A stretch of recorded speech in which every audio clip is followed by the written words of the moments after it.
Ada di tengah-tengah kita, lebih utama dari segala sesuatu. Tuhan merendahkan orang yang congkak.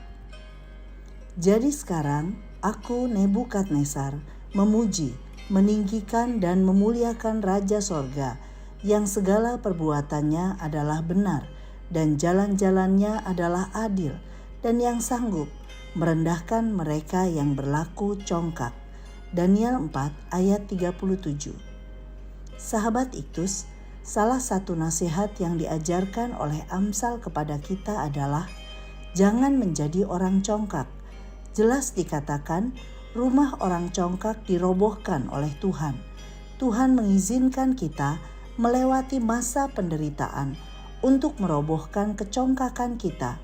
Penderitaan dapat berupa sakit penyakit, kesulitan ekonomi, masalah dalam keluarga, kegagalan demi kegagalan, dan masih banyak penderitaan lain yang pernah atau akan kita alami dengan tujuan untuk dibentuk sesuai dengan kehendaknya. Nebukadnezar adalah Raja Babilonia yang hidup tenang dan senang. Ayat 4. Ia dapat membangun kota Babel menjadi kota yang berkubu dan kota kerajaan. Ayat 30. Keberhasilan sebagai seorang raja menjadi celah bagi kecongkakannya. Dan lihatlah, Allah memberi pelajaran berharga baginya melalui sebuah penderitaan yang berlangsung selama 7 masa berlalu. Ayat 16 dan ayat 25.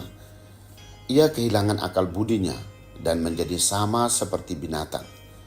Pasal 4 merupakan sebuah kesaksian Raja Nebukadnezar tentang bagaimana pembentukan Tuhan dalam masa penderitaannya.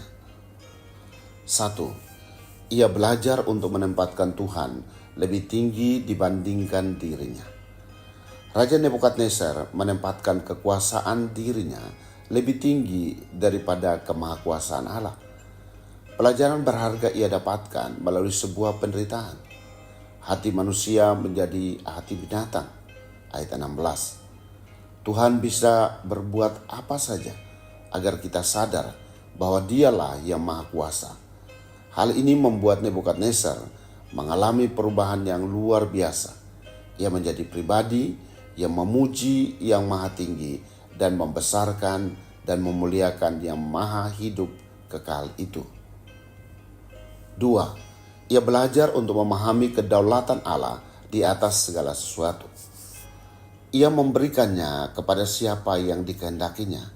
Ayat 25. Menunjukkan kedaulatan Allah atas manusia. Pada waktu akal budiku kembali kepadaku, kembalilah juga kepadaku kebesaran dan kemuliaanku untuk kemakmuran kerajaanmu.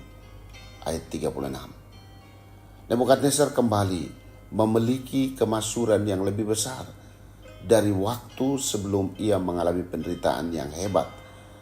Tuhan berdaulat untuk memerintahkan berkat dalam kehidupan seseorang.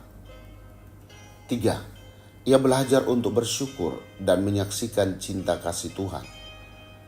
Pengalaman penderitaan luar biasa membuat Nebukadnezar bersyukur atas setiap berkat yang dilimpahkan Tuhan kepadanya.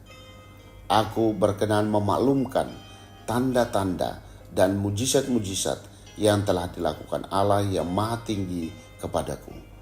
Nebukadnezar menyampaikan kesaksiannya kepada orang-orang dari segala bangsa, suku bangsa, dan bahasa yang diam di seluruh bumi. Sahabat Iktus yang dikasihi Tuhan, apakah aku menempatkan Tuhan lebih tinggi dari segala sesuatu yang kubanggakan?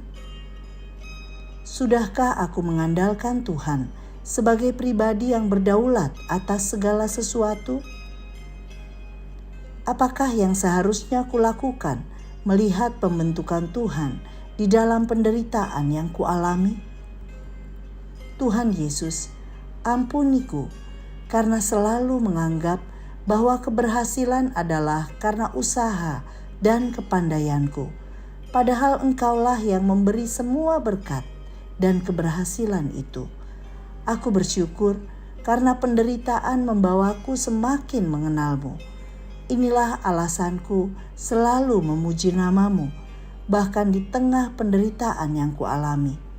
Aku mau menyaksikan kepada semua orang bagaimana Tuhan telah membentukku melalui penderitaan, agar hidup hanya mengandalkan-Mu. Pakailah aku sebagai saksi-Mu bagi dunia, bahwa Engkaulah Allah yang hidup. Amin. Tuhan merobohkan rumah orang congkak agar ia mengalami pertobatan.